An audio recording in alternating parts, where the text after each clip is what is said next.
ನಾನು ಪೆಟ್ಲೂರು ಗ್ರಾಮದ ವಿದ್ಯಾರ್ಥಿನಿ. ನನಗೆ ಮಾತನಾಡಲು ಅವಕಾಶ ಮಾಡಿಕೊಟ್ಟಂತ PKPS ಎಲ್ಲ ಸದಸ್ಯರಿಗೂ ಹಾಗೂ ಹೆಬ್ಬಾಳ್ ಗ್ರಾಮದ ಗುರು ಹಿರಿಯರಿಗೂ ಕೃತಜ್ಞತೆಯನ್ನು ಸಲ್ಲಿಸುತ್ತೇನೆ. ನಾನು ಇರಲು ಮನೆ ಇಲ್ಲದ ಅತ್ಯಂತ ಬಡ ಕುಟುಂಬದ ಮಗಳು. ಅತ್ಯಂತ ವಿದ್ಯಾರ್ಥಿಗಳು ಈ ಸಮಾಜದಲ್ಲಿ ಅತ್ಯಂತ ಬಡ ಕುಟುಂಬದ ಮಗಳು. ಅತ್ಯಂತ ವಿದ್ಯಾರ್ಥಿಗಳು ಈ ಸಮಾಜದಲ್ಲಿ ತುಂಬಾ ಇದ್ದಾರೆ. ಅಂತಹ ಬಡತನದಲ್ಲಿ ಓದಿ ಒಳ್ಳೆಯ ಅಂಕಗಳನ್ನು ಪಡೆದುಕೊಂಡಿದ್ದೇನೆ. ಆದರೆ ನನಗೆ ಹಾಸ್ಟೆಲ್ನಲ್ಲಿ ಸೀಟ್ ಸಿಗಲಿಲ್ಲ.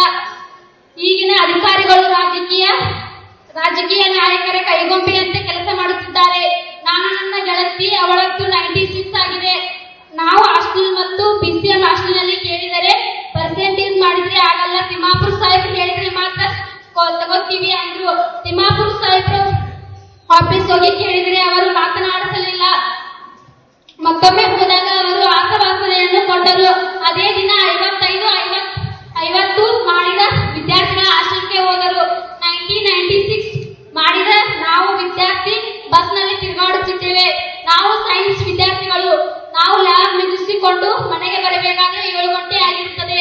ಇಂತಹ ಕೆಟ್ಟ ರಾಜಕೀಯ ವ್ಯವಸ್ಥೆಯಲ್ಲಿ ಕೈಯಲ್ಲಿ ಸಿಕ್ಕ ನಮ್ಮಂತ ಎಷ್ಟೋ ಬಡ ಪ್ರತಿಭಾವಂತ ವಿದ್ಯಾರ್ಥಿಗಳು ಜೀವನ ಹಾಳಾಗುತ್ತಿದೆ. ಕನಸಾಗಿ ಉಳಿಯುತ್ತಿದೆ. ನಮಗೆ ಸನ್ಮಾನ ಬೇಡ, ನಮಗೆ ಬೇಕಾದ ಸವಲತ್ತು ಕೊಡಿ ಸಾಕು. ರಾಜಕೀಯ ನಾಯಕರು ಹೇಳಿದ ಮಾತ್ರ ಕೆಲಸ ಆಗುತ್ತದೆ ಅಂದ್ರೆ ನಾವು ಎಷ್ಟೇ ಪರ್ಸೆಂಟೇಜ್ ಮಾಡಿದ್ರು ವ್ಯರ್ಥ. ಅದಕ್ಕೆ ಇಂತಹ ಕೆಟ್ಟ ರಾಜಕೀಯ ವ್ಯವಸ್ಥೆಯಿಂದ ಬೇಸತ್ತು ನನ್ನ